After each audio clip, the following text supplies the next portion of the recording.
ठंड की वजह से बिहार में इन दिनों बर्ड फ्लू का कहर है। चिकन के साथ साथ अब परिंदे भी बड़ी तादाद में मरते जा रहे हैं। कौवे बड़ी तादाद में मर रहे हैं। लोगों में तशवीश की लहर है। इंतजामिया बर्ड फ्लू पर काबू पाने में लगी हुई है।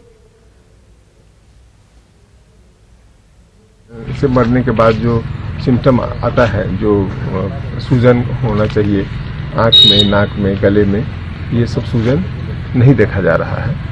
और हम लोग को लग रहा है कि या तो किसी तरह से आसपास में कहीं पर कोई इंटॉक्सिकेशन के चलते हुआ है या ठंडा लगने के चलते भी हो सकता है। तो उसके लिए भी हम लोग आसपास के कुछ सैंपल ले रहे हैं और अगल बगल में जो पोल्ट्री फार्म है एग्जिस्टिंग, उसका भी कुछ सैंपल हम लोग लेंगे। जो पोल्ट्री फार्मर हैं वो सब तरह से अपने सफाई बरतें